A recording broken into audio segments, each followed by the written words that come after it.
नमस्ते बच्चों। आज हम हिंदी की कक्षा में स्वर ओ की कहानी सुनेंगे। स्वर ओ। ओजस ओ ओजस नाम का एक लड़का था। वह उड़ीसा में रहता था। उड़ीसा। उस दिन ओणम की छुट्टी थी। ओणम। उसने सुबह उठ के देखा तो माँ बाहर घास में नंगे पैर चल रही थी। ओजस ने पूछा, माँ तुम नंगे पैर क्यों चल रही हो? माँ ने बोला, मैं घास में ओस की बूंदों को महसूस कर रही हूँ। सुबह को ओस में चलना हमारे सेहत के लिए अच्छा होता है। इससे हमारी आंखें मजबूत होती है और सेहत भी अच्छी रहती है। ओजस ने ये बात सुनने के बाद अपने माँ को बोला, माँ मैं पार्क में खेलने जा रहा हूँ, और पार्क की ओर भागा। ओर भागा। माँ ने ओजस को मना किया, ओजस मत जाओ, बहुत तेज की बारिश होने वाली है, बादल भी काले काले हो गए हैं। पर उसने माँ की बात नहीं मानी और वो तेजी से पार्क की ओर भागा। थोड़ी देर में तेज बारिश होने लगता है और ओले भी गिरने लगते हैं। ओले मतलब आसमान से बर्फ के छोटे छोटे टुकड़े जो गिरते हैं। बारिश और ओलों से बचने के लिए वह पेड़ की ओर छुप जाता है। वो अब घर की तरफ भागता है। घर जाते जाते ओजस पूरा भीग जाता है।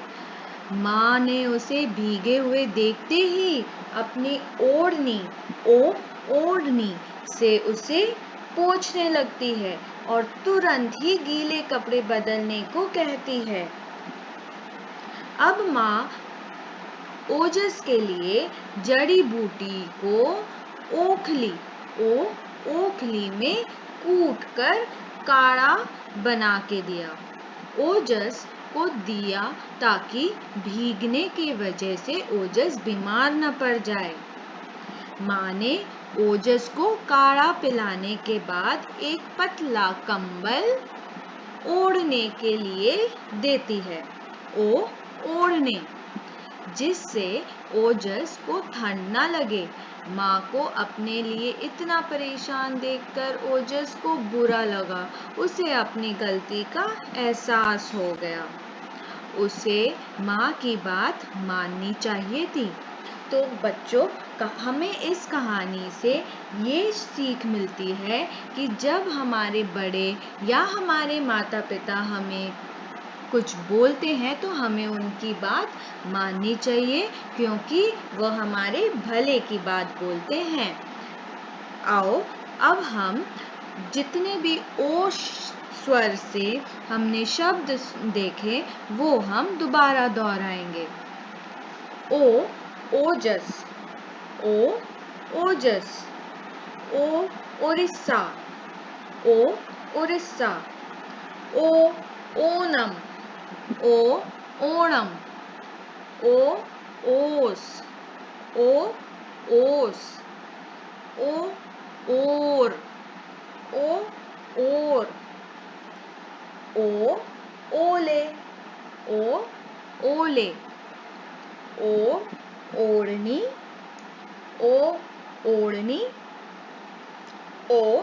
ओखली, ओखली। और ओढ़ने या ओढ़ना। अब मुझे आशा है कि आपको ये कहानी से कुछ अच्छी सीख ही मिली होंगी बच्चों। अब हम हमारे हिंदी की कॉपी में ये लिखेंगे। ओ लिखने के लिए आपको सबसे पहले नीली वाली रेखा से एक आधा गोल बनानी है। दोबारा से उसे जोड़ते हुए एक और आधा गोल बनाएंगे आप। अब बीच वाली रेखा से आप एक आड़ी रेखा बना देंगे, एक सोई रेखा बना देंगे, फिर आप एक सीधी खड़ी रेखा बनाएंगे, दोबारा से और एक सीधी खड़ी रेखा बनाएंगे, ऊपर एक शिरो रेखा बना देंगे और एक तिरछी रेखा को ऊपर के तरफ ले जाते हुए एक छोटा सा गोल बना देंगे। दोबारा से बताती हूँ, आधा गोल, एक और आधा गोल, अब एक सोई रेखा, एक सीधी खड़ी रेखा, दोबारा से एक सीधी खड़ी रेखा, ऊपर एक शिरो रेखा और एक तिरछी रेखा ऊपर की तरफ और एक छोटा सा गोल। अब बच्चों आप ऐसे ही लिखोगे अपने हिंदी के नोटबुक में पूरा पेज। जब आप ये कर लोगे उसके बाद ये आपका गृह कार्य है जिसमें आज का तारीख लिखेंगे आप और आप इसे पूरा करेंगे।